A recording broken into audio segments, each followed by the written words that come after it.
mendampingi sebagian dari keluarga korban, 3 polisi yang korban penembakan di Lampung. Ya, yang tolong Putri, anggota, tolong diperkenalkan siapa aja yang hadir. Selamat pagi rekan-rekan media, terima kasih hari ini sudah berkesempatan hadir. Saya perkenalkan hari ini yang hadir, yang pertama ini ada ibunda dari almarhum Bribtu Galip. Bribtu Galip. Ya, Bribtu Galip itu masih bujangan ya? Masih bujangan. Jadi ibu kandung ya? Ibu kandung dan kakak kandungnya. Ibu kandung dan kakak kandung. Ya. Oke, dia anggota Polsek. Polres Waikana. Anggota Polres. Polres Oke, itu yang pertama. Ya. Yang kedua, yang berikutnya. Kedua, ini hadir dari anak dari Pak Kapolsek, almarhum Pak Kapolsek, Anaknya Pak almarhum Kapolsek. AKP Sulistianto. Sulistianto ya. Lucianto. AKP Lucianto dan kakak almarhum Pak Kapolsek juga. Ibu kakaknya. Kakak kandung. Kakak kandung dari almarhum. Ya, jadi yang hadir di sini diwakili terkait dengan 2 korban, istri dari Kapolsek. Ya, saya udah bikin video barusan. Istri dari Kapolsek mau berangkat ke sini kemarin. Ya. Katanya dicegat di jalan. Ya. Dicegat di jalan oleh oknum. Oleh siapa yang cegat? Coba ceritakan dulu. Jadi tadi malam itu Ibu Kapolsek dengan istrinya almarhum. Istri almarhum. Istri almarhum Pak Kapolsek dan istri almarhum Pak Petrus itu sudah melakukan perjalanan menuju Jakarta. Namun di tengah perjalanan mereka dipaksa untuk kembali lagi dengan alasan bahwa akan ada kunjungan Pak Kapolri. Namun mereka tetap melanjutkan perjalanan. Tapi lagi-lagi mereka dikejar oleh oknum anggota Polsek Buai Madang, Polres Oki Timur, Sumatera Selatan. Dan akhirnya mereka kembali lagi lah, terpaksa ikut kembali ke rumah.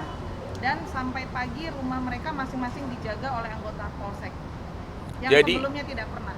Jadi 2 istri dari almarhum Kapolsek sama almarhum Pak Petrus. Pak Petrus tidak diizinkan oleh oknum aparat kepolisian untuk datang ke Jakarta. Alasannya karena Kapolri mau datang hari Rabu, kami nggak tahu, dan kami juga tidak mempersoalkan alasannya apa. Cuma sangat disayangkan mereka kan punya hak ajasi untuk memperjuangkan penegakan hukum atas suaminya yang meninggal. Kenapa harus dicegat gitu di jalan, dan kenapa rumahnya ditungguin ya? Jadi 2 istri dari almarhum, 2 almarhum tidak bisa hadir, sedangkan yang satu kan masih bujangan, yaitu Galip, ya, ibunya yang hadir. Oke. Pertama, boleh nggak Ibu ceritakan dulu apa yang Anda dengar, yang Ibu dengar kejadian penembakan tersebut? Ya, ini bisa masuk nggak tuh? Bisa. Gimana Bu? Assalamualaikum warahmatullahi wabarakatuh. Terima kasih banyak Bang Faris. Ya. Sudah memberikan jalan untuk kami mencari keadilan atas almarhum adik saya AKP Anumerta Lucianto SH. Dia adik bungsu saya. Adik yang mempunyai kakak perempuan 4. Saya mbaknya yang nomor 3. Kebetulan adik saya itu sangat dekat sekali sama saya. Karena adik saya menganggap saya sebagai pengganti almarhum ibu kami. Pada hari Senin, ketika saya habis berbuka puasa, itu mendengar kabar, pertama mendengar kabar itu katanya adik saya itu belum meninggal.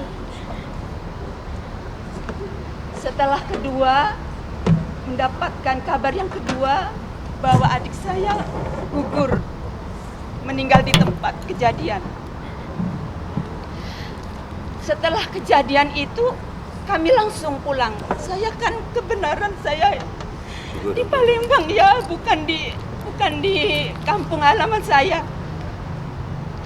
Kami sekeluarga besar dari Palembang menuju ke rumah orang tua saya, mbak saya. Nah, di sana kami menunggu dari malam sampai hari ke Selasa ya. Selasa sore kami menunggu dari malam Selasa sampai Selasa sore adik saya baru dibawa pulang. Betapa hancurnya kami yang berapa bulan, anaknya 1 tahun tidak bertemu karena dia tugas Kapolsek di negara batin di daerah terpencil di Waikanan. Saya 3 malam, sebelum kejadian ini saya 3 malam tidur di negara batin. Karena adik saya minta, Kak, katanya Mbak, tolong tidur di rumah dinas saya di Kapolsek Waikanan. Saya ada videonya 2 kebersamaan saya dengan adik saya. Saya diajak jalan-jalan di tempat dia dinas. Ada 2 videonya.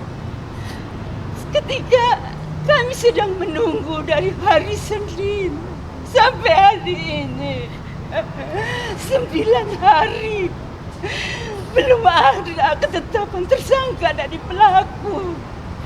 Kami bingung, kami harus kemana, kami harus mencari keadilan. Sedangkan adik saya itu polisi Kapolsek 31 tahun. Dia mengabdi sebagai polisi. Adikku itu tidak neko-neko. Anda tahu sendiri sudah viral, adik saya miskin. Dia tidak punya rumah yang mewah. Kenapa adik saya setelah meninggal gugur di bulan suci Ramadan? Perintah atasan supaya memurkan sabung ayam, adik saya gugur. Setelah gugur difitnah dengan bermacam-macam.